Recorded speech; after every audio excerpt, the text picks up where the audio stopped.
Hola, saludos, ¿qué tal estáis? Eh, Atendiendo a los requerimientos de nuestro amigo José, pues creyó conveniente que incluyéramos en el ciclo de conferencias de nuestro grupo, de los del 21, que hablar o tocar el tema de cómo era la aviación, los detalles mejor, de cómo, en qué situación estaba la aeronáutica militar española en el año 21. Y nada, simplemente pues a petición de nuestro distinguido público vamos a pasar a ver esta conferencia y espero que os lo paséis bien. Y bien, por empezar por el principio, como hay que empezar las cosas, lo primero que tenemos que decir es que ya había elementos de aviación. En 1909 estaba el servicio de aeroestación, que no era un servicio aéreo como tal, sino que pertenecía al arma de ingenieros. Y los que hayan mirado la historia de las campañas de 1909, pues se darán cuenta de que fue resolutivo el empleo de dos tipos de globo, el globo esférico y el globo cometa. Este primer globo que vemos es un esférico, no es un globo cautivo, sino es un globo de vuelo libre, y ahora veremos cómo los soldados abajo de ingenieros pues lo sueltan y el globo empieza a elevarse. Es muy parecido al globo Urano que se destacó a Melilla en 1909, era cautivo. Iba siempre fijado con un cable a tierra para evitar que el viento lo desplazara indebidamente. En esta otra secuencia podemos ver cómo se está hinchando un globo del tipo cometa, que era más grande, permitía más ascensiones y era un globo mucho más estable porque podía permanecer siempre en la dirección del viento y la barquilla no giraba, de forma que se pudieran hacer fotografías y hacer observación de artillería, que se transmitía por cable telefónico hasta abajo, y realizar croquis, dibujar croquis del territorio y tal. Esta era ya digo que esto pertenecía al arma de ingenieros, y de hecho este documental que he cogido dedicado al arma de ingenieros a principios del siglo XX. De hecho, la música que se oye de fondo es original del propio documental. Este primer globo lo hemos visto rotulado, era el Princesa de Asturias, pero el gemelo que se destacó a Melilla en 1909 lo bautizaron como Reina María Cristina. Que fueron el María Cristina y el Urano, desde ellos se hicieron las primeras fotos aéreas que hay de Melilla, que está todavía el puerto sin construir, y todas esas fotos que manejamos habitualmente, los que nos gusta el tema de la historia, están hechas desde globos de este tipo. Tiene que llegar febrero de 1911 para que nazca lo que es la aviación militar, que es un servicio ya independiente de cualquier otra arma y pensado para apoyarlas, ¿eh? Y el 28 de febrero de 1913, la fecha oficial de creación del Servicio de Aeronáutica Militar, que se dividía en tres secciones, en tres segmentos, ¿eh? Ahí tenemos lo que eran los pilotos, los aeroplanos, que eran los más pesados que el aire, y luego los menos pesados que el aire, que eran los dirigibles y los globos. Los dirigibles se diferenciaban de los globos en que el globo era cautivo, siempre iba sujeto a un carro que se podía mover pero casi nunca lo hacía, y se establecía la posición desde la que se elevaba el globo, luego se recogía, se deshinchaba, se desmontaba y se retiraba. Mientras que el dirigible no, el dirigible era autónomo, despegaba y navegaba pues como lo que es un dirigible, un barco del aire, que navega así. El emblema de ese servicio de aviación militar es curioso. El emblema base es muy curioso porque procede de el símbolo del dios Ahura Mazda, el dios persa, y además parece no, seguro, está escrito, viene por sugerencia de la reina Victoria Eugenia, que tenía mucha afición por el asunto de las culturas antiguas y la arqueología y tal, algo que estaba muy de moda a principios del siglo XX. Y entonces se adopta como tal, pues, poniéndole la corona, y luego ya diferenciándose las distintas especializaciones, ¿eh? El piloto de aeroplano llevaba una hélice cuatripala, el piloto de dirigible llevaba un timón de barco, y el piloto del globo llevaba un ancla. En 1921, que es el tema de esta conferencia, también se utiliza la aeroestación, se utilizan los globos. De hecho, en septiembre de 1921 se registra, aquí se ve en esta foto, precisamente de esa fecha, se registra operaciones con el globo cometa que vienen a ser muy parecidas en forma a las que hace el general Marina en 1909. Es decir, se trataba de obtener puntos elevados de observación, pero que ya contando con la aviación, con los aeroplanos, ya no tenían la trascendencia tan importante. También hay otra foto curiosa del dirigible del portaaeronaves Dédalo, que hace una ascensión aquí en Melilla y aterriza y vuelve a su barco, al barco madre, digamos, ¿no? Que era el Dédalo, pero es en 1922. Aquí está esa fotografía y tal. Si nos vamos a los comienzos, a ese 1913, que se registra la primera acción en noviembre, la primera acción militar en, en la zona occidental del territorio, en la base, partiendo de la base de Sania Ramel. El primer avión que sobrevuela el cielo melillense es en la feria, en septiembre de 1913, que es el aviador André Mauvais, que viene con un Blériot 4 y hace sus pinitos aquí por el aire y bueno, causa sensación y tal. Es el primer avión que se ve en la zona oriental del protectorado y ya digo que en septiembre de 1913. El avión era curiosamente un Blériot 4 que vemos aquí en la fotografía del modelo que se muestra en, la, en el Museo del Aire de Cuatro Vientos y el primer aeródromo que se instala, como todos sabemos, es el aeródromo de Buggensein, muy cercano al poblado de Celuán, casi inmediato, y enfrente al otro lado de la carretera de la ubicación de la Alcazaba de Celuán que todos conocemos. Después de un ditirambo aquí curioso dentro del grupo de 1921 sobre la ubicación, al final, por ver una fotografía de la Alcazaba, se ve perfectamente dónde estaba el aeródromo de Buggensein, que es curioso porque además se establece en 1913 y hay un cierto litigio a la hora de establecer el campo de operaciones, que no olvidemos que en esa época no existían las pistas, eran campos de hierba o de tierra, lo que hubiere en ese momento, sin ninguna dirección marcada, porque era impositivo, muy necesario siempre utilizar en el aterrizaje o en el despegue que el avión operara en contra del viento. Un viento lateral a esos aviones le hacía muchísimo efecto, levantaba el ala, era muy complicado bajar el ala de barlovento y se podía producir el vuelco. Y en el aterrizaje tres cuartos de lo mismo. Lo curioso es que es una loma, el terreno que se elige, totalmente inadecuada para operaciones aéreas, porque era un terreno baldío que no importunaba a ningún propietario de huertas de los alrededores que pudiera oponerse y se pudiera causar un malestar. Entonces, bueno, se elige Buggensein, se monta un cercadito pequeño y se instalan lo que eran los aeródromos de la época, que los hangares eran de lona, como vemos aquí en la fotografía. Y además también se conserva una fotografía del primer vuelo militar que se hace el 3 de junio de 1914.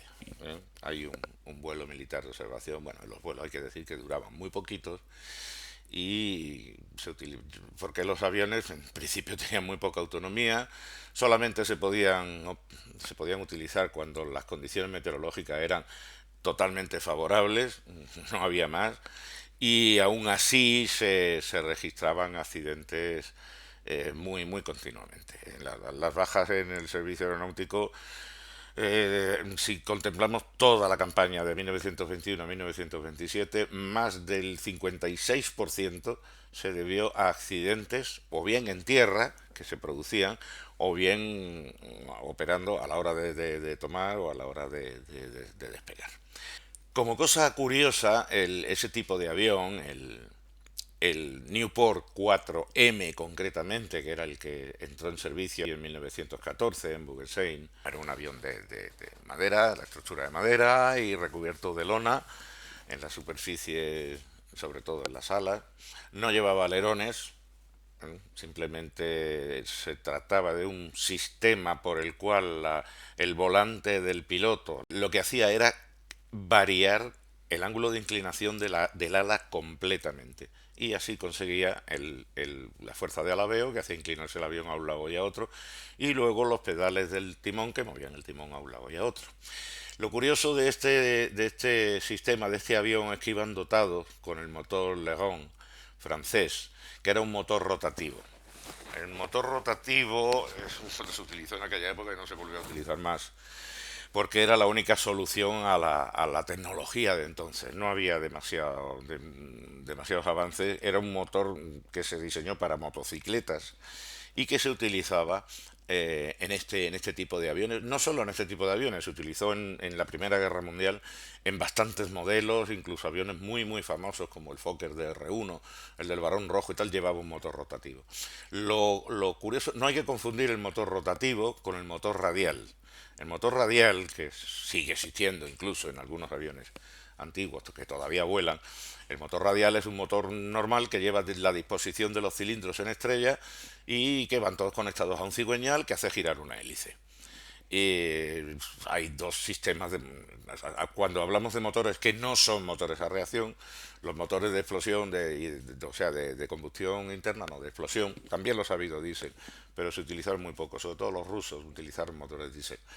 Los motores normales de combustión de explosión pueden ser o bien radiales o bien en línea, ¿eh? El motor radial, lo vemos aquí, tiene sus ventajas. No lleva sistema de refrigeración, sino que va refrigerado por aire, por el mismo flujo del aire de la marcha, del movimiento del avión, o por el que genera también la propia hélice que va adelante. Con lo cual hace de ello un motor más ligero, un motor que pesa poco. Sin embargo, ofrece mucha resistencia porque, pues bueno, es chato, así como lo vemos, esos aviones típicos chatos que vemos en las películas. Y el motor lineal, sin embargo, que es la otra línea, la otra tendencia, digamos, de la aviación de la época a partir de 1920 hasta bien entrados los años 70, el motor lineal es muy parecido a un motor de coche. Aquí podemos ver el Rolls-Royce Eagle, por ejemplo, que dotaba a los de Havilland de H4, y ya sí es un motor más pesado. Lleva refrigeración, tiene que llevar refrigeración por líquido, agua, suele ser agua con glicol también para evitar congelaciones a gran altitud, y ofrece mucha menos resistencia al avance. Por eso esos aviones de los años 30 que hacían carreras de aviones y tal, o los cazas de la Segunda Guerra Mundial, los más punteros como el Spitfire o el Mustang o el Messerschmitt, propio Messerschmitt 109, todos estos llevaban motores lineales, que ofrecían menos. Sin embargo, para aviones más trotones, vamos a llamarle así, los aviones de la Marina que se utilizaban en portaaviones, que tenían más condicionamientos de peso y tal, se utilizaba el motor radial en los cazas tan famosos como el Hellcat o el Corsair o cualquiera de estos de los bombarderos ligeros que tenía. El motor rotativo del que estamos hablando era un poco grosero. A mí siempre me ha producido risa. O sea, el motor realmente giraba, la hélice iba fija, atornillada al motor, y el motor tenía que girar para que la hélice girara, evidentemente. Era muy simple, muy sencillo, y se ganó. Hubo varias marcas, pero sobre todo el Leron en el modelo, el 9C, que era el ñam, pesaba muy poquito, tenía un peso pues de 120 kilos y daba una potencia de 92 caballos, que eso, bueno, 92 caballos lo da cualquier moto hoy día pequeñita, te lo da, pero en la época era un logro bastante para ese 121. Y el motor en sí era muy ligero y estaba pues muy logrado, era muy básico. Ahora bien, tenía un problema.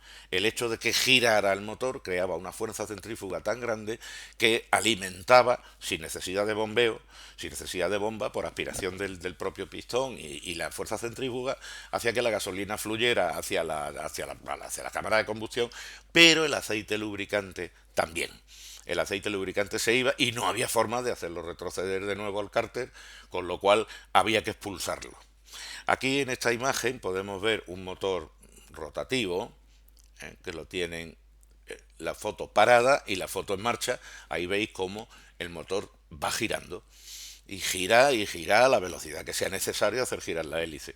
Con lo cual aquello era un poco bueno, una solución de compromiso para intentar sacar un poquito de potencia en un momento en que la tecnología, la mecánica de los motores estaba bastante atrasada.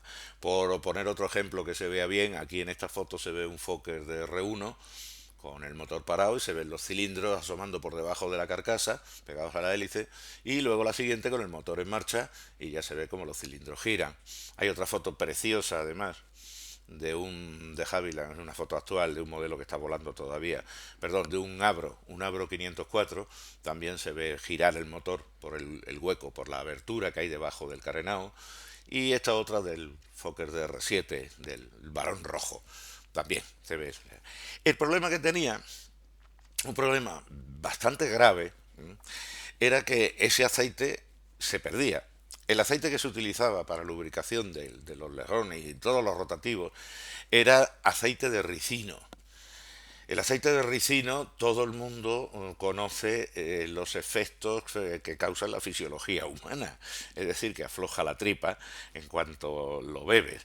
Aquí no es que lo bebieran, pero sí lo respiraban. De hecho, en esta foto se ve el arranque de un Newport 4 de los de Guggenheim y se ve esa nube que está saliendo por la abertura que hay por debajo, la abertura del carenado del motor, que tenía esa abertura, es profeso, para expulsar por ahí toda esa nube de aceite caliente que indudablemente pues los mecánicos tenían que respirarla y no digamos de los pilotos, que aunque estaba desviado hacia abajo, pero no podía, había una neblina siempre que les rodeaba las partículas en suspensión del ricino, que les manchaba además la cara. Se ve muchas veces en las películas, lo ponen, cuando se quitan las gafas de protección, pues llevan los ojos blancos y el resto de la cara oscuro.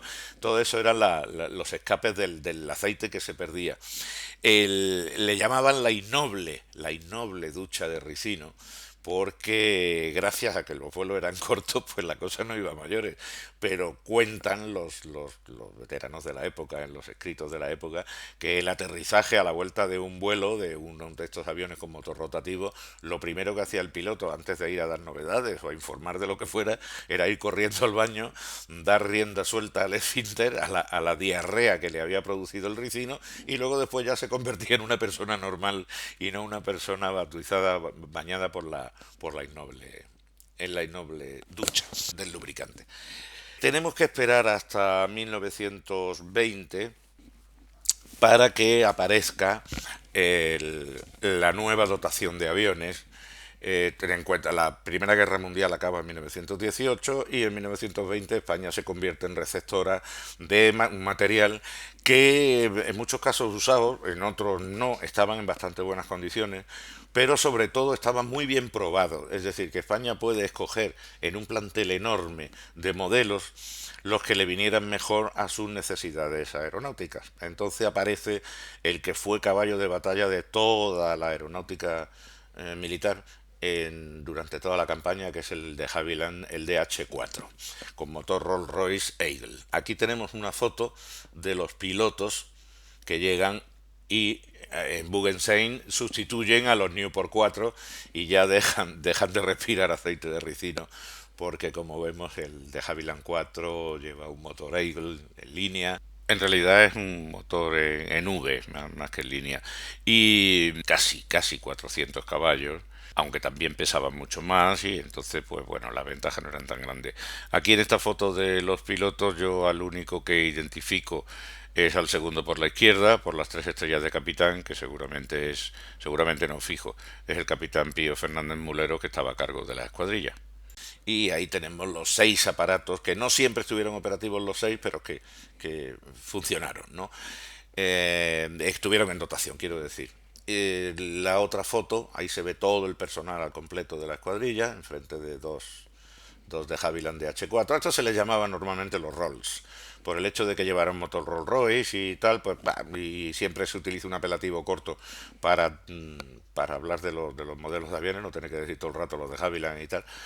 Pues eran los Rolls. Los Rolls, esa escuadrilla estaba ahí. Tal. Lo que ocurría con esta escuadrilla era otra cosa interesante que tenemos que tocar, para meternos un poco en las tripas de cuál era la situación. Hay que pensar que en la época no existían los aviones de doble mando, es decir, los aviones escuela no existían el concepto que tenemos hoy día, que se sube el profesor, se sube el alumno y empieza a soltarse poco a poco, va ejercitándose y el piloto, el profesor siempre está cerca pues para salvar algún tipo de error o ir encarrilando al alumno y tal hasta que ya le da la suelta. ¿Eh? Ya cuando se le da la suelta, que normalmente pues unas 9 horas, te dan la suelta y tú te pones a volar y el profesor, si está, que igual no está, pero igual si está, pues está abajo y está con tu radio y tal. En esa época no había nada de eso. No había nada de eso. ¿Cómo se hacían las prácticas? Muy sencillo. Se estudiaba la teoría en tierra, se conocía el aparato y cómo estaba construido y luego se utilizaban los Newport 4, precisamente los mismos de 1914 en Buggenstein, pero con parte del entelado del ala retirado, de manera que el avión no tuviera fuerza ascensional suficiente como para despegar. Ahí se subía el alumno y se le hacía corretear por el campo dando saltitos como un pollo enfermo, flojo, de manera que, bueno, más o menos pudiera en ese salto, pudieran captar un poco las reacciones del avión y ver los movimientos suyos de palanca y de pedales, cómo podían gobernar el aparato. No era ni mucho menos un sistema, además producía muchísimas bajas por accidentes dentro de los alumnos. Los que no se mataban, ya obtenían la licencia, el título de piloto y pasaban a unidades. Cuando llegan los de Havilland en 1920 a Buggenstein, a la zona oriental del protectorado, todavía se seguía ese sistema de enseñanza.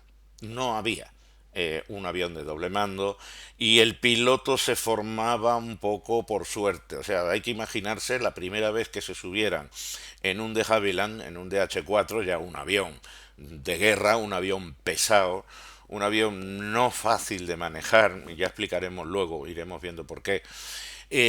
Cuando se subiera por primera vez ahí, sí, que él ya era piloto y había volado en un Newport, pero claro, te metes en este trasto que es un armario con alas y ahora ponte a volar y ponte a salvar las 1000 situaciones de riesgo que te puede conllevar el hecho de despegar con un avión, y más si lo llevamos cargado con 100 kilos de bombas, toda la gasolina en el depósito, las municiones de las ametralladoras traseras y de las delanteras, el observador bombardero detrás, es decir, incómodo a más no poder, y esos hombres no se habían formado como realmente se deben de formar. Precisamente, no es hasta el verano de 1921 en que el rey Jorge VI del Reino Unido, de Gran Bretaña, le regala a Alfonso XIII un Avro 504K, que era un regalo personal que el rey destina a la Escuela de Aeronáutica de Cuatro Vientos, y que era el estándar para la enseñanza de los pilotos en Gran Bretaña y también en el resto de los países. Vamos a ver la secuencia de arranques. Fijaros que no llevaban motor de arranque, o sea que tenían que mover las palas a mano. Y fijaros en el detalle del motor rotativo, el motor como da vueltas, como ya decíamos, junto con la hélice. En marcha y con sus palitos que sigan moviendo. Van a retirarle los calzos pronto para que se pueda mover el aparato, y mientras se calienta el motor, pues veremos después el carreteo, incluso un despegue que tengo.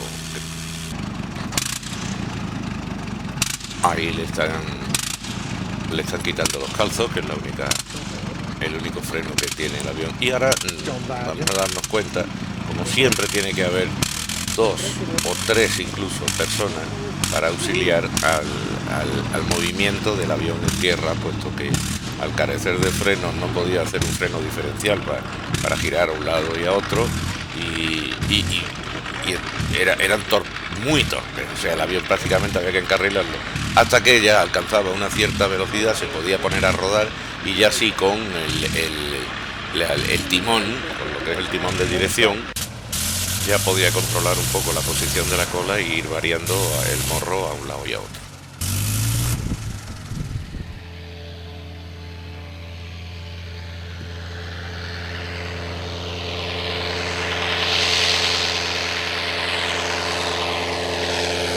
Me he callado un momento para que pudierais oír el sonido real del motor. Ahí veis los dos ocupantes, el alumno siempre delante y el profesor detrás, y el detalle de esa pieza, ese esquí que le colocaban delante para evitar los capotajes a la hora de aterrizar. Ahora lo vamos a ver como viene.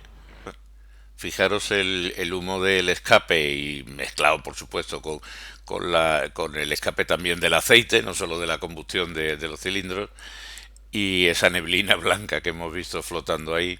Y ahora además va a ocurrir una cosa muy curiosa y es que, a saber por qué, el avión se le incendia el motor, tiene un incendio y tiene que apagarlo el piloto para que no vaya a mayores. Ahora precisamente ocurre que se quema el... Por supuesto el carenado protegía para que no salieran las llamas ni saliera el escape más que por la parte de abajo y con ese fluido, con esa ducha de aceite de ricino. Estaba diciendo que los biplanos tienen más sustentación que un monoplano, evidentemente, pero a la vez tiene el hándicap de la mayor resistencia al avance y por lo tanto son siempre más lentos y algo más inestables.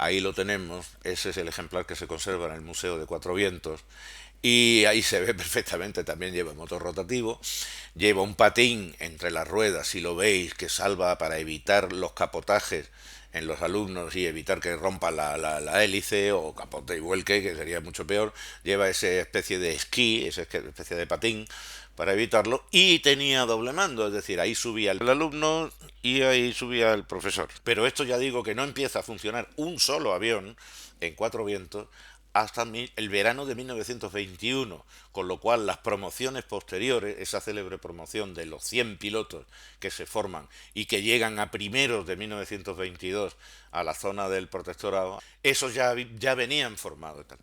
Los otros, los anteriores, los que tenemos destinados aquí en Bugensein, no eran pilotos de guerra. A ver, eran capaces de hacer volar un avión, pero tenían que andar tan pendientes y tan comprometido todo en mantener el avión en vuelo y no matarse, que difícilmente podían cumplir misiones tácticas que se les podía haber exigido en la época. De hecho, el sistema era, a ver, a una cosa que me da poco rendimiento también le presto poca atención. El modus operandi de la escuadrilla de Bugensein en Seluán era que nada, los pilotos dormían en Melilla. A última hora de la tarde se pasaban por la comandancia general y en la comandancia les fijaban si es que había algún tipo de servicio, alguna misión. Oye, pues tenéis que ir a fotografiar tal zona, quiero que me hagáis un croquis de tal otro. No se utilizaba en tal plan agresivo, salvo el famoso bombardeo en abril de 1921 sobre el zoco de Asdir. Ahí se hace una acción punitiva que, bueno, tuvo su litigio al respecto de por qué se hace, por qué no se hace, si se debía hacer o si se debió dejar de hacer. El caso es que no se les utilizaba como una unidad, como lo que tenía que haber sido, una unidad de apoyo directo. Ellos recibían en comandancia la orden, por la mañana temprano, antes del alba, salían hacia Bugensein en un auto rápido que se les llamaba entonces, es decir, en un coche. Se iban allí, llegaban, los aviones ya estaban preparados, equipados, volaban, hacían la misión, regresaban y aterrizaban. Bueno, aquí tengo también ese célebre croquis que todos hemos visto y todos hemos utilizado y reproducido mil veces en los libros. Ese croquis se hace en base a precisamente a un vuelo que se hace sobre la zona de Anual y Geriben y se hace así. Por supuesto se tomaban apuntes y notas. Luego el croquis se repasaba después una vez ya en tierra, en una buena mesa, en condiciones, no volando con el viento golpeándote el papel. Bien. Quiero decir con esto que la aviación siempre se pedía el apoyo, el empleo de esa aviación nunca se hacía para zonas cercanas a donde estaban operando las tropas propias, porque la imprecisión era tal que no era raro que primero que a lo mejor se identificaran mal a las tropas y se tomaran por amigos a los enemigos y viceversa. Y si además, como el empleo frecuente y normal era el de las bombas eran totalmente imprecisas. Recordemos que esta gente iba como iba el avión volando y dejaban caer la bomba cuando buenamente les venía tal. No, no había ya el sistema aquel primitivo de tirar la bomba con la mano, como aparece en algunas crónicas, nada de eso. Las bombas iban sujetas en el lanzabomba en el plano inferior, en el ala inferior, y los sistemas de puntería variaron, aunque al final casi que se funcionaba mejor a ojo. Era el piloto el que soltaba la bomba normalmente. También podía hacerlo el bombardero, el observador ametrallador también podía hacerlo. Y los sistemas de visión prácticamente eran inexistentes, no servían. Por eso cuando hablamos, primero en el expediente Picasso ya vemos que se habla muy poquito de la aviación, es decir, que no hay. Eso fue lo que me despertó a mí el interés en 1989 de escribir el artículo que por cierto me premiaron en la revista Ejército sobre el apoyo aéreo en el desastre anual, que no hubo apoyo aéreo. Hubo acciones de la aviación, sí. El día 23 en concreto, cuando la columna sale de Dardrius en dirección al Battle, hay 40 salidas. Si calculamos que había en ese momento 5 aviones operativos, creo que había uno desarmado, uno estaba averiado o lo estaban canibalizando. Si había 5, quiere decir que cada uno de esos aviones despegó 8 veces en ese día. Pero, ¿para qué? Tenemos registrada una acción de bombardeo sobre Bentiev y tenemos registradas acciones de bombardeo también sobre Axdir Asus. Si miramos en el croquis y vemos dónde está la columna, vemos que en Asdir Asus estaban la acción cerca de la columna de Darquezdani, del coronel Araujo, y la de Bentiev ya me contarán a qué distancia estaba de lo que realmente hubiera sido la zona de operación y de empleo de la aviación para despejar a los que estaban acosando en ese momento a la columna, pero no, ya se procuraban mandar acciones lejanas y para evitar precisamente que hubiera bajas entre los propios, ¿no? Por las dificultades. También estamos hablando de que no llevan radio. Los aviones, si hubieran llevado radio, pues sí. Si las tropas de tierra hubieran estado entrenadas y hubieran llevado algún tipo de señalización, también. Siempre se pueden poner paineles blancos, o sea, pones sábanas, o haces humo, o haces lo que sea. Pero no había una conexión, ya digo, y un entrenamiento para hacer que eso realmente, ese servicio fuera realmente eficaz. Todos sabemos el fin del Alcazaba. La noche del 23 al 24 el capitán Mulero va a la comandancia y sabe, ya le suena lo de la retirada y va y pide instrucciones. Allí no es que sean demasiado explícitos, pero bueno, le ordenan que haga determinados vuelos y tal.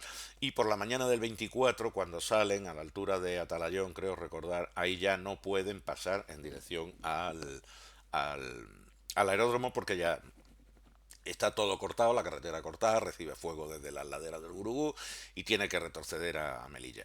De hecho, se le hizo un consejo de guerra a Mulero, pero en realidad salió suelto, porque claro, sí que esa era la normativa y ese era el reglamento, como él estaba aplicándolo tal y como se había diseñado y tal y como se lo habían ordenado en la comandancia. Entonces él quedó exento y tal. Es más, le dan la medalla militar por el bombardeo sobre Bentiev del 23 de julio. Los aviones se pierden, esos 6 aviones se incendian y se pierde y tal. Y el día 25 por la mañana llega el primer avión que toma tierra en Melilla después del desastre y es un Bristol Tourer, que era la versión civil del Bristol Fighter, que luego veremos más adelante. Y venía pilotado por Geoffrey de Havilland, que era sobrino del constructor de aviones de la marca, a pesar de que el avión era un Bristol, y trae a bordo a un corresponsal del diario El Liberal de Madrid, un tal señor Espinosa, que viene a cubrir las noticias que ya han llegado a Madrid avisando de que algo estaba sucediendo, pero nada, no había nada en concreto. Lo curioso es que el día 26 de julio, aquí tenemos la primera plana del Liberal, en el que habla de los gravísimos sucesos en Melilla, información directa de nuestro redactor, señor Espinosa, y te marca, hace un dibujo con el itinerario que siguió el avión a Sevilla. Jania Ramel llega a Melilla, cubre la información y regresa a Madrid. De ahí que ahí en uno de las entradillas de arriba de los subtítulos dice a las 7 de la mañana en Melilla y a la 1 en Madrid. Lo llamativo de esta crónica es primero que se ve una fotografía del avión volando. Difícil si venía el amigo Espinosa en el avión que se hiciera la foto desde abajo. Y ahora veremos el porqué. Lo que Espinosa fotografía es la llegada precisamente del Bristol donde venía el capitán Carrillo, y aquí vemos el aparato con la matrícula M de Madrid a F A, que no se llega a ver, esa era la matrícula del aparato, y él está ya allí en Rostro Gordo. Ahí vemos donde toman tierra, está en Rostro Gordo cuando toman pista el de Havilland, que rompe el tren de aterrizaje, y el Bristol, que venían en cada uno de ellos venía el capitán Carrillo y el capitán Manzaneque. Y de hecho aquí se ve la fotografía que ilustra la llegada. Ahí podemos ver la matrícula, que es ese mismo avión que ha fotografiado el corresponsal y con el cual Carrillo y Manzaneque hacen el primer vuelo de reconocimiento sobre el interior del territorio para tener una idea aproximada de qué es lo que estaba sucediendo, y descubren la columna que estaba en ese momento en Tistutin.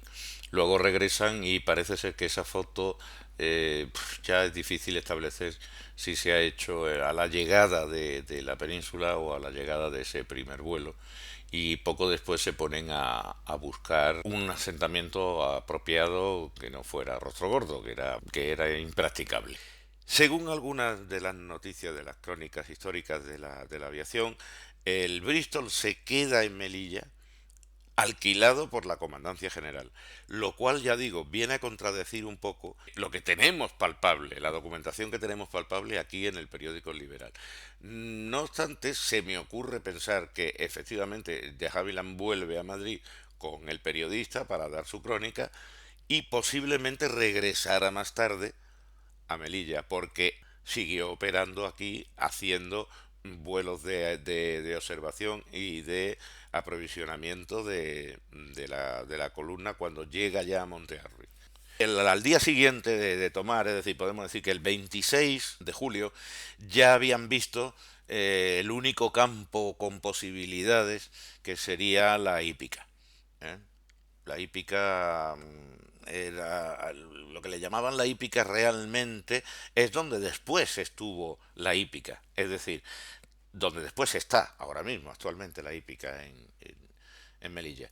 Está completamente a lo largo de uno de los costados del acuartelamiento que hoy día es el acuartelamiento de la Alcántara, pero que en la época era el acuartelamiento del regimiento de San Fernando. Ese campo que quedaba libre entre el regimiento de San Fernando y las primeras aguas de Marchica, que estaban bastante más avanzadas que lo que es ahora. Ahora es donde está el puerto marroquí y está todo lo demás, y parte de Beniansar. Bien, pues ahí es donde está el campo, que eran 200 por 100 metros, que era realmente bastante escaso para operar, teniendo en cuenta que otra cosa bien curiosa y distintiva, que no lo hemos comentado antes cuando hablábamos de los motores y tal, estos aviones no llevaban frenos. El único freno que conocían era el patín de cola que se ve en esta fotografía de un Bristol. Se clavaba en el suelo. Normalmente el piloto, en el momento de tomar tierra, a suficiente baja velocidad como para que el avión pose la cola, además la fuerza con la palanca de mando tirando hacia atrás, de manera que los elevadores fuercen la cola hacia abajo y clave ese patín en el suelo, que es el que hace efecto de frenada alta. Por eso se utilizaban campos de tierra y de hierba. Estos no podían, aunque tuvieran asfalto o tal, no era conveniente utilizarlo, primero porque es más duro y segundo porque el efecto de frenada es distinto. En tierra se podía clavar el arao ese y frenaba el aparato. En esta fotografía ya vemos curiosamente cómo este Bristol Fighter está numerado como B10. La B era por bombardero. Y también podemos ver la cola en el momento de estar, de tomar tierra, cómo el patín se va enterrando, cómo va levantando tierra a ambos lados, va ayudando a la frenada del avión. Y aquí ya los aviones ya no son civiles, porque al principio incluso los aviones militares llevaban matrícula civil, esa M de Madrid barra M militar y luego las letras que correspondieran. Ahí tenemos una fotografía de la época, del campo, lo he reseñado para que se viera un poco más, con más nitidez, ahí se ve el acuartelamiento de San Fernando y se ve todo lo demás. Enseguida fueron llegando refuerzos, pero con cuentagotas, porque el campo no tenía unas dimensiones apropiadas para poder meter demasiado material aéreo. Se van haciendo huecos, incluso se va aumentando esa primera superficie para ir acogiendo a los nuevos aviones disponibles que les podían mandar. Este campo, el campo, aparte de ser pequeño, hay que tener en cuenta que el enemigo, parte de la cábila de Benishkar, que siempre hemos considerado que es la que no se levanta y tal, bueno, pues hubo fracciones que sí se levantaron, más los de Masuya, que ya son inmediatos de Beniazar en dirección a Nador, pues estos ocupaban posiciones en las lomas cercanas y tiraban contra el campo, tiraban un tiro de fusil, bueno, la precisión 200, 300 metros, vale, pero la bala llega a 1 kilómetro y pico. Es decir, que si yo arriesgo un tiro, ¿por qué no me va a caer una bala donde debe y se la cuela a un avión o mato a alguno de los operarios? Pero vamos a ver un Bristol en imágenes de la época. Ahí lo tenéis, ahí cómo lo mueven. El mecánico ese está cebando el motor, dándole vueltas a la hélice para que haga un poco de admisión de gasolina. Y ahí vemos cómo van sacando los aparatos y los van colocando alineados en el campo. Ahí vienen los pilotos. Hay que fijarse los chaquetones que tenían que llevar, porque claro, el frío hacía mella. Ahí vemos al Bristol acelerando para despegar. Fijaros en el detalle, es el tipo de despegue, porque luego va a ser interesante cuando hablemos del campo de la hípica. Y ahora se va a ver las funciones que hacía el servicio aeronáutico, como tal servicio de auxiliar de las tropas y artillería que está disparando, y el piloto le pasa una nota al observador que la va a lanzar. Se ve que en el puesto de mando, en el cuartel general de tropas de tierra, dándole la situación de la batería enemiga, para que ahí está, cuadrón de la RAF, y ahí dice que hay una batería enemiga y tal. Otra de las funciones que vamos a ver ahora era la de fotografía. Aquí está utilizando una cámara de formato medio, pero el Servicio Aeronáutico Español utilizaba cámaras de gran formato, de esas que eran vidrios perdón, los clichés eran de vidrio, por eso se ven algunos tan cuarteados y rayados, algunos de los antiguos, y eran unas máquinas magníficas, hacían una fotografía estupenda. Y esa fotografía pues servía igualmente, salvo que con la demora resultante de tenerlas que revelar y todo lo demás, ¿eh? La nota que le ha pasado antes era mucho más efectiva. Ahí se ve el equipo precisamente de revelado, y es la documentación que va a ir a parar a manos del mando, ¿eh? Ahí nos fijamos otra vez en los auxiliares que van en la punta de las alas para ayudar a maniobrar el avión en tierra, porque si no, no había forma. Y ahí vemos un despegue. Este ya está en color y todo, ¿eh? Probablemente sea de una toma coloreada o bien de un modelo actual, que luego los veremos también, que siguen habiendo aviones actuales de este modelo funcionando, todavía operativos, que aparecen en shows y en reuniones de estas típicas de aviones de época. Ahí tenemos a las dotaciones, los pilotos realmente. Estos son los pilotos que estuvieron operando desde el campo de la hípica y que fueron llegando como pudieron. Bueno, ya vemos ahí, el primero por la derecha es Carrillo, el siguiente es Manzaneque, son los dos primeros que llegan en aquel Bristol, el día 25, y estos son los que están operando desde la hípica, suministrando a Montear Ruiz las municiones que necesitaban y tal. Y lo mismo hay registrado una acción el día 2 cuando se mueven los defensores del aeródromo de Bugensein hacia la Alcazaba, cuando ve que ya no pueden resistir más. eh, eh, Ahí se registra el apoyo de dos de Havilland DH4 procedentes de este campo, del campo de la hípica.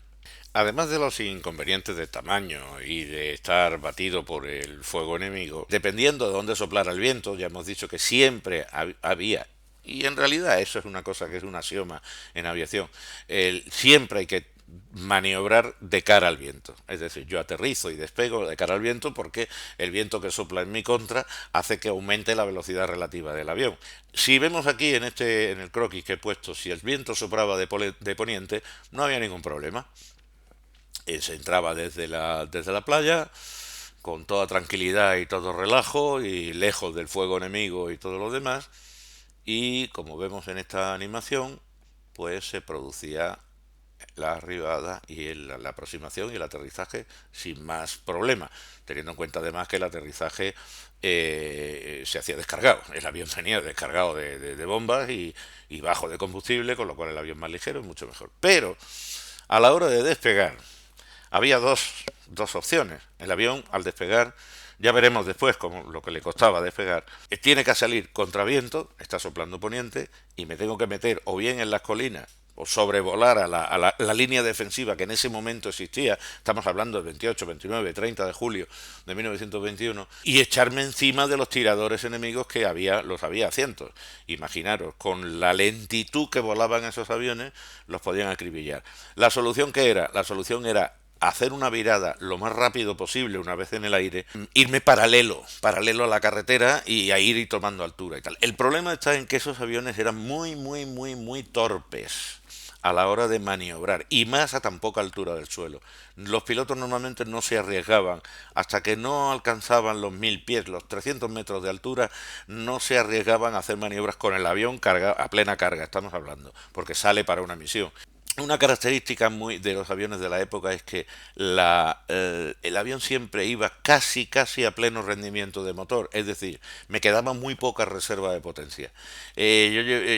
Con el mando casi a tope de potencia, ahí el avión se iba manteniendo en el aire. Si yo por un momento tengo un quiebre y el avión se me viene un poco abajo y necesito potencia de motor para salir, dispongo de muy poca potencia más de lo que es el vuelo normal en crucero. En esta situación crítica pegado al suelo, normalmente hacía que el giro ese a la izquierda, hacia el sur, para evitar las posiciones de rifeñas, normalmente se demorara lo suficiente como para que te metieran bastantes tiros encima del avión y te los dieran.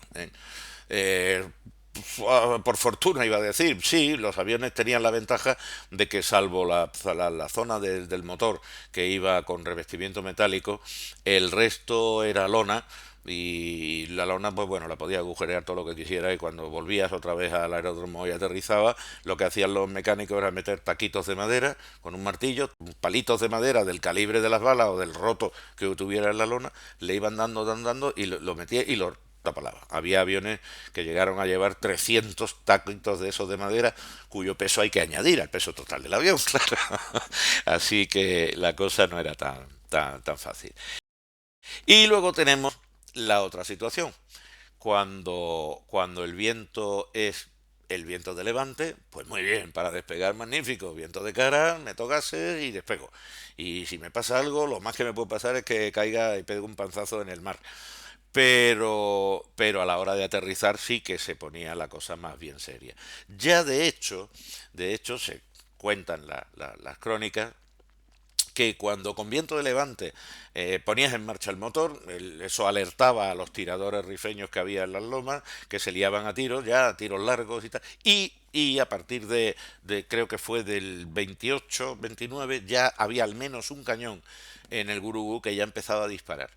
y tiraba bombazos hacia el campo porque veían que había actividad. El avión no le quedaba más remedio que carretear y hacer taxi hasta la parte occidental del campo para tener el campo por delante para poder acelerar, con lo cual se acercaba a los tiradores, se acercaba al fuego de cañón que caía y eso procuraban que fuera lo mínimo posible, o sea, llegar y tal. Con la dificultad de que esos aviones además no tenían un mecanismo de dirección en tierra eficaz. Por más que tenías que llevar mucho motor acelerado y pisar el timón para que te reaccionara un poquito y el morro diera unos saltitos el patín de cola y el morro fuera variando. ¿Qué quiere decir esto? Que necesitaba operarios en tierra en las puntas de las alas para hacerlo girar. Con lo cual era una maniobra lenta que ponía mucho más tiempo en peligro al avión de que le cayera alguna bala, le diera y tal. Si la bala atravesaba un ala, bueno, lo malo es que se llevara un cable de mando o que se llevara, que partiera una riostra o que agujereara un tubo de gasolina o un tubo o algo de la lubricación. Entonces te inutilizaba el avión una sola bala. Es difícil, no creo, no se da ninguna avería grave en este caso de los despegues. Sí en el de los aterrizajes. Entonces, como digo, se colocaban allí cerquita del enemigo, pero metían gases y salía. El problema era el volver, porque al volver había que repetir la operación a la inversa, la operación de salida con viento de poniente, es decir, volar paralelo a la costa de Marchica, por encima de la carretera del camino principal a Nador, y llegar y meter el ala meterla encima del campo y ahora hacer un giro de 90 grados para que el avión cayera. Si venías descargado era mucho más sencillo, por supuesto, hacerlo.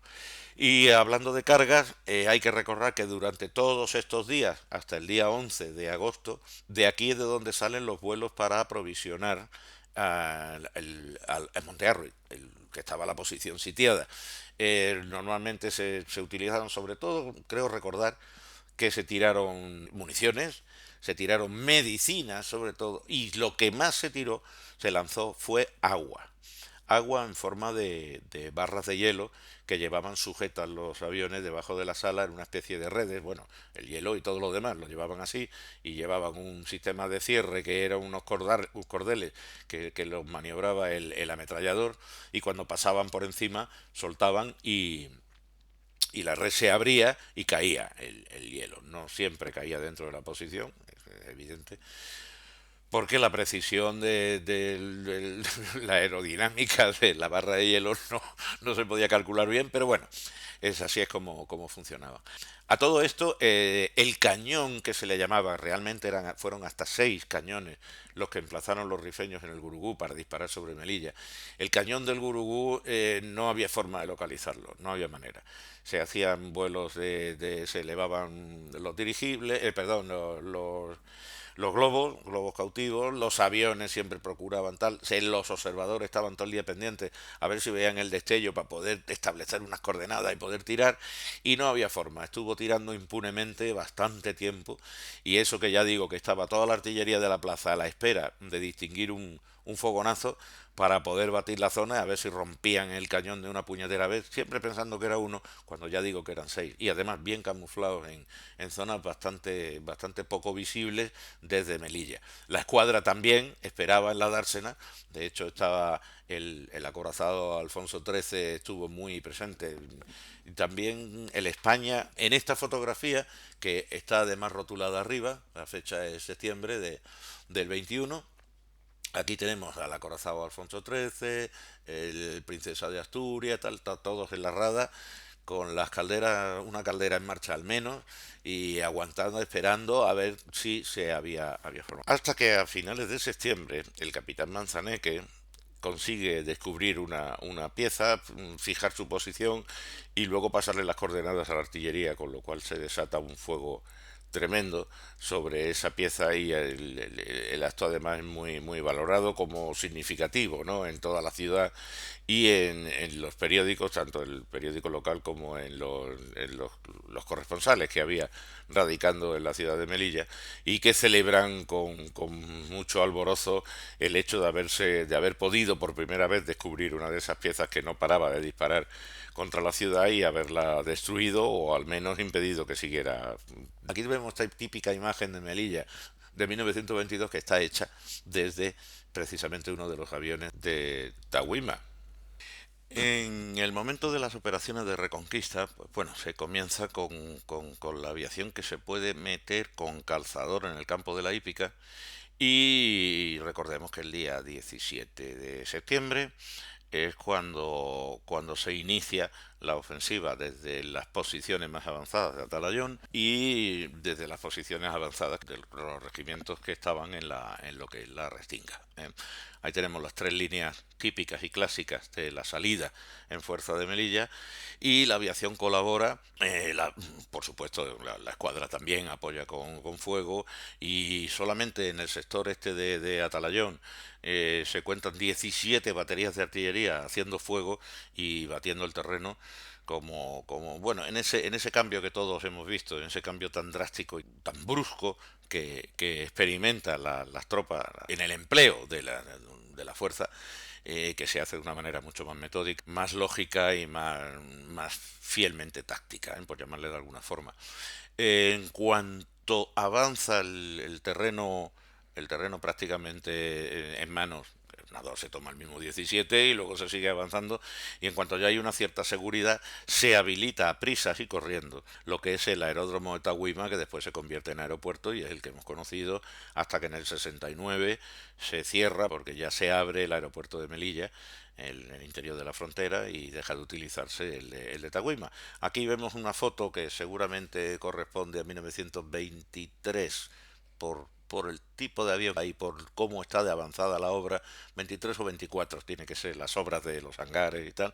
Ahí vemos la carretera que va en dirección a Tahuima, al poblado de Tahuima y en dirección a Monte Arroyo, hacia la izquierda, a la derecha va hacia Nador y que sigue hacia Melilla. Al fondo se ve muy bien el Monte Wixan y el Monte Afra y a la derecha las estribaciones más bajas del Gurugú.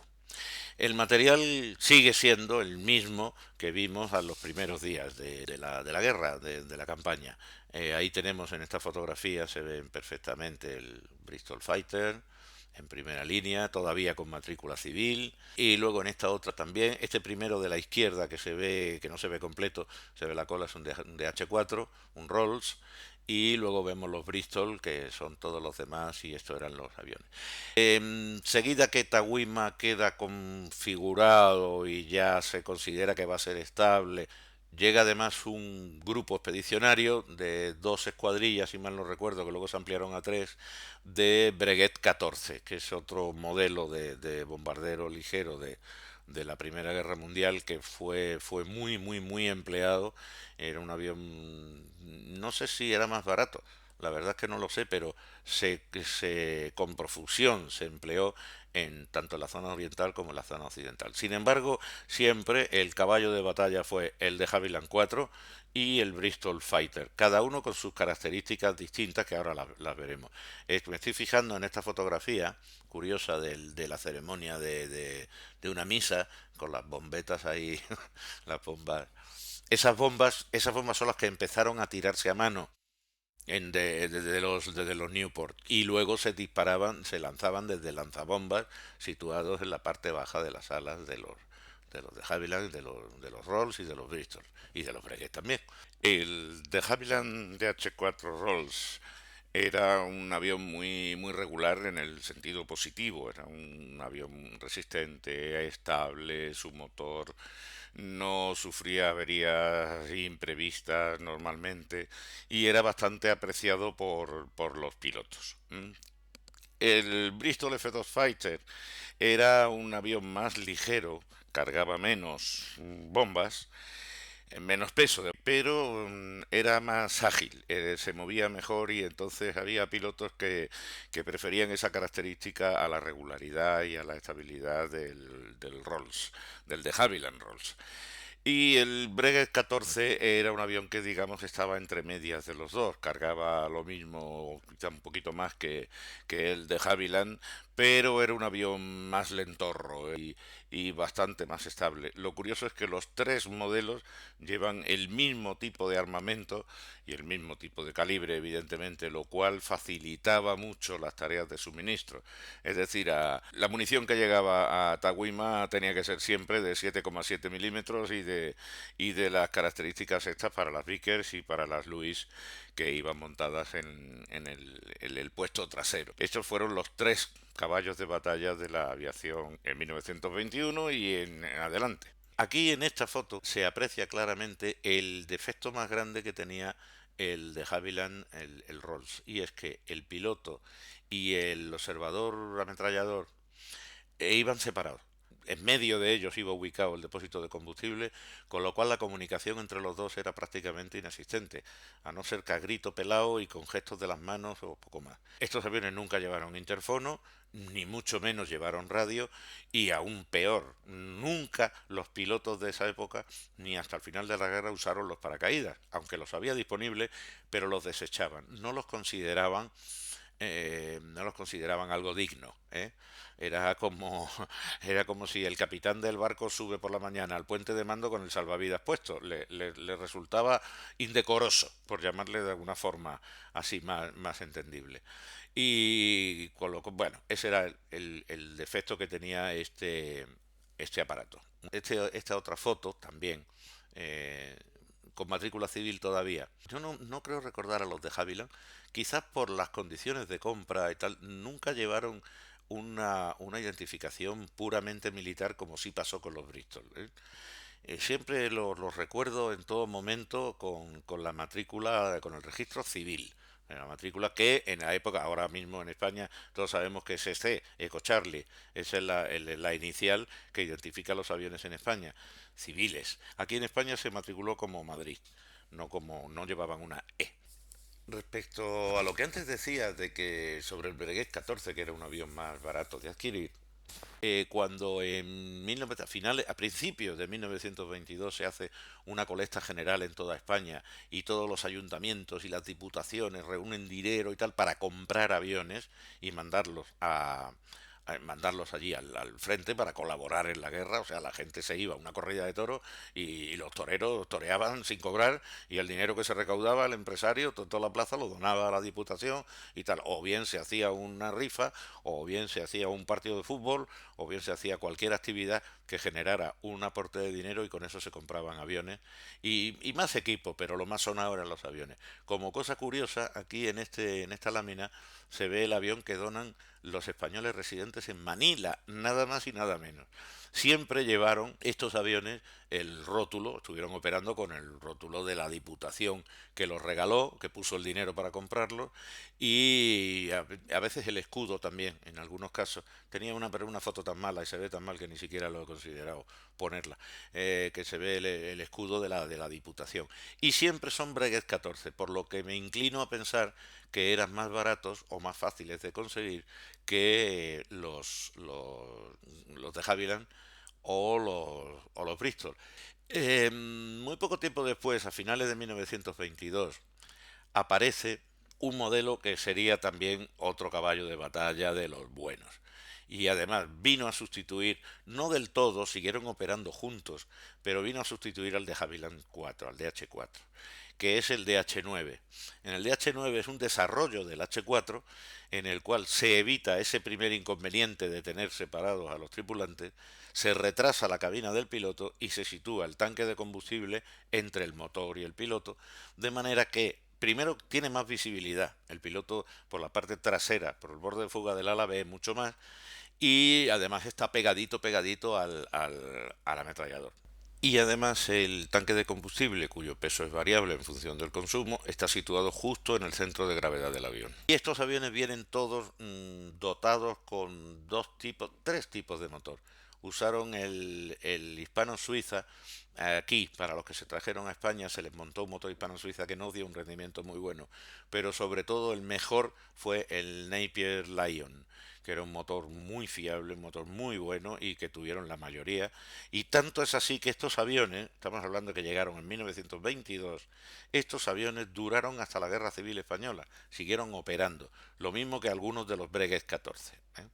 Aquí tenemos una foto magnífica de un trío de DH9 volando con su motor Lion. Eran aviones, levantaban mucha más carga, o sea, podían cargar bastante más, ¿eh? Los primeros, el de Javier, el de H4, con 100 kilos, o sea, 10 bombas de 12 kilos, iba ya con la lengua afuera, y estos podían cargar esa carga sin ningún tipo de impedimento, tenían mucha más potencia el motor, y además podían cargar hasta 300 kilos prácticamente, ¿eh? Pero en carga separada, es decir, no cargar una bomba de 250 kilos, que sería una estándar, no podían cargarla, porque los soportes no eran adecuados para llevarlo, tenían que repartir la carga total en bombas más pequeñitas y tal. Aquí se ve una foto muy curiosa de unos aviones en Tagüima, precisamente de Havilland DH9, y aquí lo vemos con la simbología, la esvástica en sentido levógiro. Era muy curioso porque es un símbolo, ya saben que es un símbolo hindú, hasta que el nacionalsocialismo no lo eleva a categoría de símbolo nacional. Y es que había mucho apego por todo ese tema de la egiptología, del estudio de las civilizaciones de Babilonia y todo lo así, lo antiguo, tal punto de que, como hemos dicho, el emblema de la aviación, de la aeronáutica militar entonces y ahora del ejército del aire, es precisamente el dios Ahura Mazda, el que es la base de la simbología de lo que es el Rokiski, que se le llama, ¿eh? Aquí está otra foto de Havilland DH9, hay un tractor en primer plano. Es que estos aviones ya no se podían mover a mano, no había manera, pesaban demasiado y necesitaban el concurso del tiro del tractor. Lo mismo que para arrancar el motor, estos aviones, otra cosa que se me ha olvidado decir, es que no llevaban motores de arranque, se arrancaban a mano. Los Bristol, los Rolls y los Breguet. Y sin embargo ya con este era bastante difícil, primero por la posición tan elevada de la hélice y segundo porque el Napier Lion tenía más compresión y era muy difícil darle, con lo cual se diseña un artilugio curioso que veremos en un arranque de otro avión. Se engranaba al buje de la hélice y se hacía girar para que la cosa arrancara. Esta otra foto curiosa que he conseguido, que anda por ahí, es fácil de ver. Bueno, yo la tenía además en unas fotografías que recopiló Estudios Melillense allá por los años 90, creo recordar. Es una foto en la que se ve, en el borde superior de la foto vemos la línea de costa de Alucemas. Ese charcal que se ve a la derecha es el río Guis, que está desembocando ahí en la playa fija, y la flecha señala el humo producido por un bombardeo que se realiza cerca de Axdir. Ahí cerca es donde está la localización de lo que se consideraba la capital del Rif. El avión es o un de Havilland DH4 o un de Havilland DH9. Tenía la misma configuración en la punta del ala. Cuando se empieza a fondo, digamos que ya la reconquista completada es cuando se empieza a usar los agresivos químicos, que no había forma de hacerlos emplear, porque necesitaban una concentración tan grande que con las bombas aquellas, la C1 y la C2, tan chiquititas, no había manera de conseguir una concentración eficaz y mucho menos con la climatología reinante en la zona, que el aire, gas enseguida se incorporaba a la atmósfera y dejaba de crear lo que se buscaba, una nube que impregnara el terreno y que impidiera que la gente pasara por allí, que esa era la función del gas. Es que a algunos parece que es que el gas se tiraba para asfixiar a la gente. No, el gas se utilizaba para cerrar zonas. Y claro, si no pasas por ahí, pues esa zona ya la tengo asegurada. Pero eso necesitaba una concentración tan alta, ya fuera por artillería o ya fuera por aviación, que era prácticamente imposible conseguir. Hasta que llega el Farman Goliath. El Farman Goliath es un bimotor enorme que podía cargar ya una bomba de 100 kilos que llevaba 17 litros de hiperitas en el interior. Con esto ya se conseguía que, bueno, pues suelto 100 kilos, 17 litros, eso no es nada, eso crea una nube efímera, pequeñita, que no causa ningún efecto, y el avión tenía que dar la vuelta, volver a Tagüima, aterrizar, repostar, recargar otra bomba y volver al sitio y buscar a ver si quedaba rastro de la primera nubecita para volverla a tirar y acumular un poco de gas. Tan poca eficacia se detectó en este asunto que eso se abandonó. No se dejó del todo porque había un especial interés por parte del, empezando por el gobierno, de poder ofrecer a la opinión pública que se estaba empleando todo lo posible para acabar con la guerra de Marruecos. Entonces, en los estadillos que se utilizaba, pues bueno, si vamos a utilizar hoy 50 bombas, ponemos un par de ellas de hiperita para no quedar mal y ver que esto se va consumiendo. Y la hiperita o el forgeno o lo que fuera. También se lanzaba gasolina en algunos casos como bombas incendiarias para quemar cosechas y tal. Pero ya digo que no fue determinante y se siguió utilizando el explosivo convencional, el explosivo estándar de la bomba rompedora de trilita. Es la que se utilizó. Para esa fecha ya tenemos operativo también la base aérea de Atalayón. Aquí tenemos esta foto en la cual se ven los tres modelos también estándar, los Macchi, los Savoia y los Dornier, que estuvieron operando en la zona. El Dornier era bimotor y los otros dos monomotores. Todos hidrocanoas. El hidrocanoa no confundamos con el anfibio tiene tren de aterrizaje, puede aterrizar en tierra o puede aterrizar en agua. El hidrocanoa normalmente es un casco de barco y solamente puede operar en agua. Y ahí vemos al fondo, por identificar dónde está Nador, dónde están las tetas, nuestras tetas para los que somos de Nador, pues las tetas de Nador, el Jebel Arbós, que es su nombre, y el Monte Huisan, que se ve allí bien delineado. Esta otra foto que es preciosa, aquí se ven los Savoia, el motor. Es curioso porque estos motores iban orientados hacia atrás. No sé si os fijáis bien y a lo mejor vemos otra foto mejor. Lo que se le llama hélice propulsora, no tractora. Si va adelante es tractora, si va detrás es propulsora. Aquí vemos un Dornier Val que se ve que amerizó por avería y este barco lo está socorriendo, el barco mercante. Y luego esta otra foto que me la dio mi... No tengo calificativos para Santiago Domínguez, para el Titi, porque es verdaderamente un genio de la documentación y de la recopilación de datos y de fotografía. Esta foto es una foto realmente espectacular. Si la está viendo alguien que esté acostumbrado a volar, se dará cuenta del riesgo que implica eso y de la dificultad con un armatoste como el Dornier Val entrando, que además se ve que va el motor a ralentí, y entra volando rascando con la quilla de la canoa, rascando las instalaciones de Atalayón. Pero lo que más me causa a mí, me llama la atención de la fotografía, es que los que están de pie en las barcas no están haciendo ningún tipo de agacharse con miedo, con tal. O sea que se ve que era una cosa muy normal que se hicieran estas virguerías con esos aviones que bueno, y realmente hay que tenerlos bien puestos o estar un poco loco para hacer ese tipo de maniobra. El resultado, como dije antes, es que el material se fue desgastando con mucha velocidad. Es decir, en el año 25, después de la campaña intensa de que se hace en el 24, el material estaba hecho unos zorros.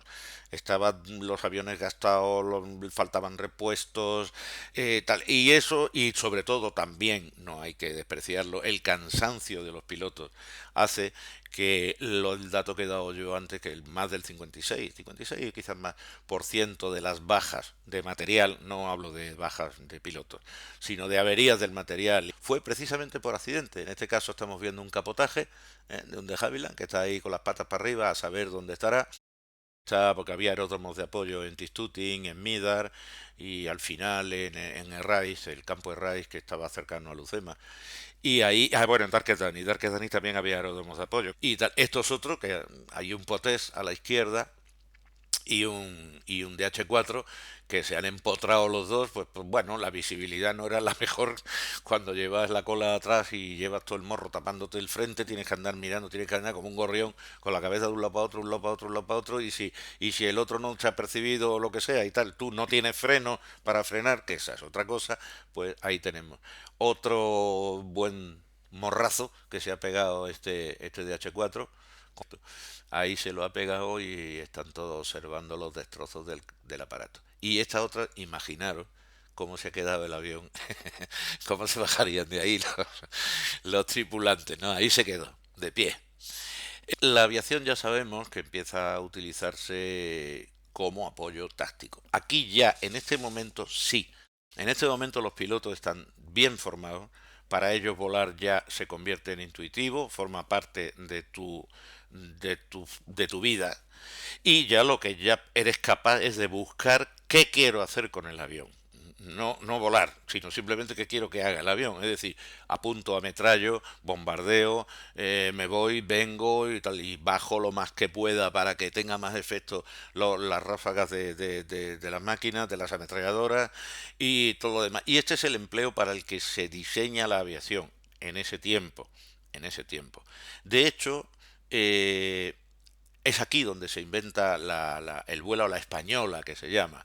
El vuelo a la española era que el enemigo normalmente se podía meter dentro de una covacha o en un risco que le protegiera por arriba, y entonces es muy difícil alcanzarlo desde arriba. ¿Qué hace el piloto de Tagüima? Los pilotos de Tagüima lo que hacen es ponerse a ras y embocar la cueva de frente y meter las balas dentro, de cabeza. Ese vuelo que se empezó a conocer en toda Europa y al final en todo el mundo como el vuelo a la española, es que, bueno, vista, suerte y al toro. Era un poco el talante del torero que sale a hacer la faena. Vamos a ver cómo se nos da. Y esto da origen después, en la guerra civil, a las cadenas del aire, que era una forma de empleo de un grupo de aviones, normalmente la escuadrilla de 4, a veces también eran escuadrillas de 5, pero que van haciendo rotar, hacen de ahí el nombre de cadena, van rotando y siempre hay al menos uno enfrente del objetivo y batiendo el objetivo.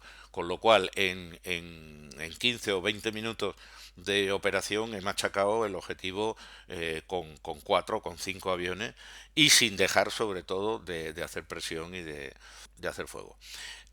Tanto es así que esta experiencia de la guerra civil, estas cadenas herederas directas del vuelo a la española del norte de África, inducen una forma de empleo de la aviación que no siempre fue acertada. Y me explico. En la Segunda Guerra Mundial, la Luftwaffe alemana era una aviación experimentada en la Guerra Civil Española y concebida eminentemente como aviación táctica, o sea, de apoyo al combatiente de tierra, a las tropas de tierra. ¿Qué ocurrió? Que cuando necesitó una aviación estratégica, es decir, unos bombarderos con mucha carga de bombas, como por ejemplo en la batalla de Inglaterra, no los tenía. Ahí tuvo que utilizar el Heinkel 111, el Junker 88 y el Dornier 17, que eran aviones pensados para llevar una carga de bomba, evidentemente mucho más elevada que las que estamos viendo que se empleaban en el norte de África, pero siempre con la concepción y el avión pensado para un empleo táctico de apoyo cercano a las tropas de tierra, no un empleo estratégico, que es lo que sí fueron capaces de olerse los aliados y empiezan a fabricar aviones de gran radiación, de mayor carga de bombas, como el Lancaster, como el Boeing, el B-17, el B-24 y todos los demás. Incluso tenían un intermedio que eran los Havoc, los Boston o los Blenheim o cualquiera de estos intermedios que volaban con menos carga de bomba, pero también eran un poquito más tácticos, ¿vale? Eso, ya digo, fue un hándicap muy fuerte que tuvo la Luftwaffe, que intentó con el Focke-Wulf Cóndor, intentó ponerse un poco a la altura, pero no lo consiguió y sobre todo nunca consiguió una masa de bombarderos estratégicos capaces de atacar la industria, atacar las vías de comunicación de forma intensiva y tal. No, se dedicaron a utilizar aviones tácticos en machacar, cuando vieron que no podían con la infraestructura militar, a machacar las ciudades y castigar a la gente, dando pie a que después se volviera contra ello toda esa historia, ¿no? Bien, y como esto ya se nos está saliendo del objetivo de esta conferencia, que era la aviación en 1921, vamos a ir terminando. Lo único que os quería apuntar un poco como colofón y bueno, como una forma de presentarme yo mismo y de dónde me viene esta afición por la cacharrería que vuela. Pues podíamos empezar. Mi familia siempre está relacionada con el asunto de la aeronáutica. De hecho, mi tío abuelo Armando González Olmo era el mecánico personal de Joaquín García Morato durante el periodo anterior a la guerra y durante toda la guerra civil. García Morato, que por cierto era de Melilla, nació en 1904 y entonces, a pesar de la diferencia de grado entre uno y otro, pues fueron siempre muy amigos personales y aparte de la relación profesional. Siempre mi familia está relacionada con construcciones aeronáuticas de Sevilla y mi padre incluso estudió allí y tal. O quizá tuvo que ver el hecho de que yo naciera escaso, a un kilómetro escaso de lo que era el campo de aviación de Tahuima. Porque yo nací precisamente en esa casa que se está viendo ahí, en el extremo sur de Villanador. Ese edificio correspondía a la fábrica de electricidad, que luego se remodeló completamente y se instaló allí la nueva fábrica de harinas y se hicieron viviendas para los empleados, y allí nací yo en el verano de 1955. De manera que mis paseos infantiles después de comer con mi padre pues acabarán siempre pasando la parte del matadero y acabáramos paseando por el campo de Tahuima, o nos acercábamos a la terminal y si había suerte pues llegaba el DC-3 de Málaga y tomaba tierra, con lo cual era un espectáculo vivirlo de cerca, ¿no? Años más tarde, trasladados a ya toda la familia de Melilla, en el año 1974, cuando ya acabé el bachiller y estaba a punto de matricularme para empezar a volar en esta maravilla de color amarillo, a volar no ya como pasajero, sino como alumno en la ISA I-11 Peque. También le llamaban la Vespa, y nosotros le llamábamos la amarilla. Una, construida en madera, sin motor de arranque, había que arrancarlo a mano.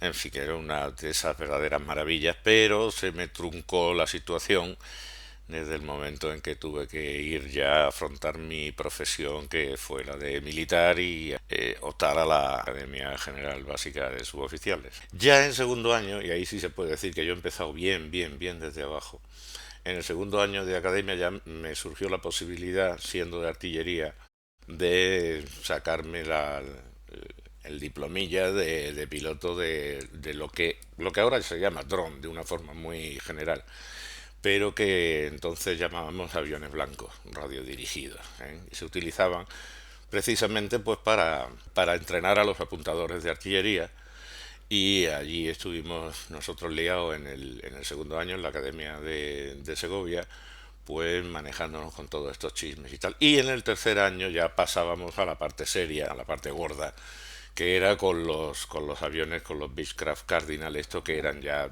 verdaderos drones y que estaban en la academia para los alumnos de la academia en Madrid, en Fuencarral. Fue una época, la verdad es que todo esto del asunto de los drones estábamos tan adelantados que no servía para nada, porque estos aviones no estaban operativos en las unidades.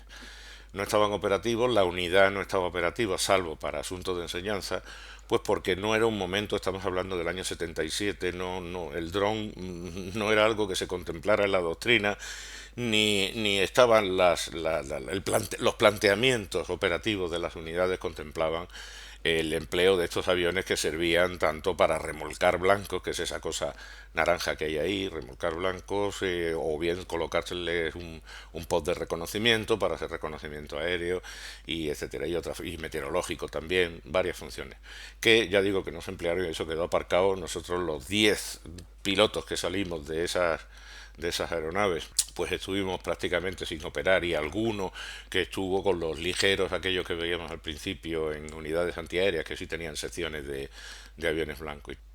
Cuando hoy día pues ya sabemos que es algo que está en todos los ejércitos, no hay ninguno que pueda prescindir de estos elementos tan eficaces. Eso los que empezamos tan prontos pues nos lo perdimos. No fue hasta 1986 que, aprovechando un curso bien largo en Madrid que teníamos que hacer, pues pudimos, mi amigo Quino Quesada y yo, nos sacamos la licencia para enseñanza y empezamos a volar con ultraligeros en lo que es la cuna si Cuatro Vientos es la cuna de la aeronáutica española, pues la cuna de los ultraligeros pues sigue siendo, no se le sigue considerando el aeródromo de Villanueva del Pardillo, que está allí al norte de Madrid, al noroeste.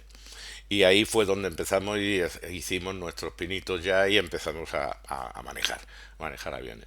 Todo esto a nivel civil. Sin embargo, a nivel profesional, donde más horas he echado en mi vida sentado en cacharros que vuelan fue con los helicópteros del destacamento de Melilla, que teníamos distintos modelos. Aquí en este caso es un Huey, pero bueno, nosotros le llamamos el H. El H, que es de carga, y era el que se encargaba de suministrar las islas. Y de paso, yo era el encargado de hacer fotografías que se necesitaban. Y por supuesto, imaginaros el placer y el gusto de estar sobrevolando lo que es lo que fue el teatro de operaciones de toda la campaña del 21 al 27, que los vuelos eran muy continuos. Se puede decir que volamos una vez a la semana, o a Vélez o a Lucema, Chafarinas también, y aprovechaba para hacer fotografías que necesitábamos, y otras veces pues nada, yo me llevaba mi cámara personal y aprovechaba para hacer fotos del territorio.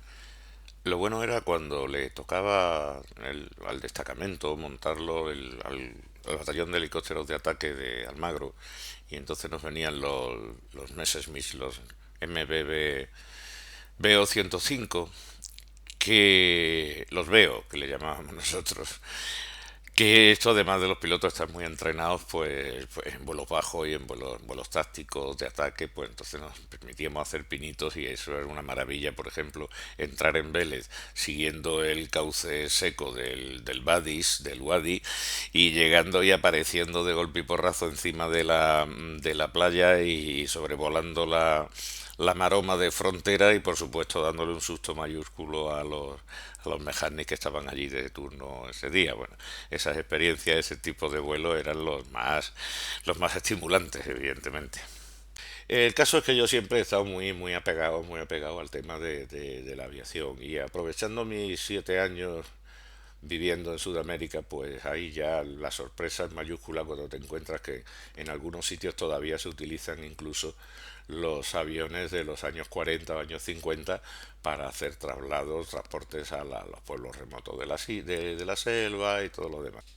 Y hay un material, pues bueno, que nos encanta a los aficionados, y como en este caso unas fotos que me hice en Cartagena de Indias, en el aeropuerto de Cartagena de Indias, con material americano, o en el caso este una N2, una Antonova N2 Anushka, que era de procedencia exsoviética. Mi cercanía y mi colaboración, además por familia también de mi mujer, y llegó tanto que al final ingresé y me hicieron miembro correspondiente del Instituto de Historia y Aeroespacial peruana, y bueno, pues fue realmente un gusto, ¿no? Ingresar en esa especie de élite de aficionados y estudiosos de la aviación. Y ya digo que siempre no he desaprovechado la ocasión de estar bien pegaditos al asunto de los cacharros de estos pajarracos. Y eso era lo que os quería contar. Y al final, pues a requerimiento de nuestro amigo José, y con muchísimo placer de colaborar con lo que es el grupo.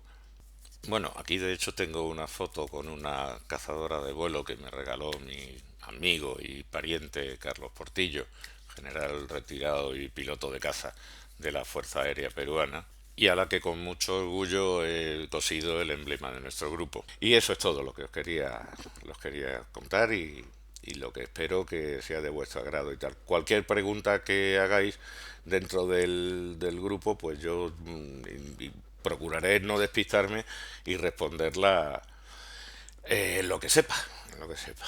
Y en fin, y solo me queda despedirme.